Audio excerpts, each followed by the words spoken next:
एक गांव था जिसका नाम था गोकुलपुर। इस गांव में रामलाल नाम का एक मिष्ठान वाला था, जिसे सब ईमानदार मिष्ठाई वाला कहते थे। रामलाल की दुकान गांव के मुख्य चौक पर थी और उसकी मिठाइयां पूरे इलाके में मशहूर थीं। लोग कहते थे कि रामलाल की मिठाइयों में कोई अनोखी बात है, कुछ ऐसा स्वाद जिसे हर कोई महसूस करता था लेकिन समझ नहीं पाता था। रामलाल की मिठाई की खासियत केवल उसका स्वाद नहीं था, बल्कि उसकी ईमानदारी भी थी।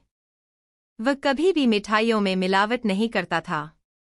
उसकी हलवाई की दुकान पर बनी मिठाइयां शुद्ध घी, ताजे दूध और असली सामग्री से बनती थीं।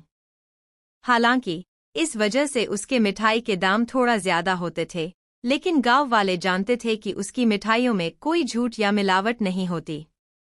एक बार की बात है, दिवाली का त्योहार आने वाला था। पास के गांव का एक व्यापारी रामलाल के पास आया और उसने रामलाल को बड़ा ऑर्डर देने का वादा किया, लेकिन एक शर्त रखी, मिठाइयों में कुछ मिलावट कर दी जाए ताकि लागत कम हो सके। रामलाल ने उसे विनम्रता से मना कर दिया। व्यापारी ने कहा कि अगर उसने यह शर्त नहीं मानी तो वह किसी और से मिठाई बनवा लेगा। रामलाल ने फिर भी साफ मना कर दिया। उसने कहा, मैं अपने काम में ईमानदारी से समझौता नहीं कर सकता। मैं चाहता हूं कि मेरे ग्राहक हमेशा संतुष्ट रहें और शुद्ध मिठाई खाएं। गांव में रामलाल के इस फैसले की खबर फैल गई। लोग उसकी ईमानदारी की चर्चा करने लगे। धीरे धीरे पास के दूसरे गांवों के लोग भी रामलाल की दुकान पर मिठाई खरीदने आने लगे।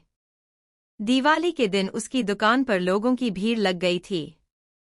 यहां तक कि जिन लोगों ने उससे मिठाई लेने का विचार छोड़ दिया था, वे भी वापस आने लगे।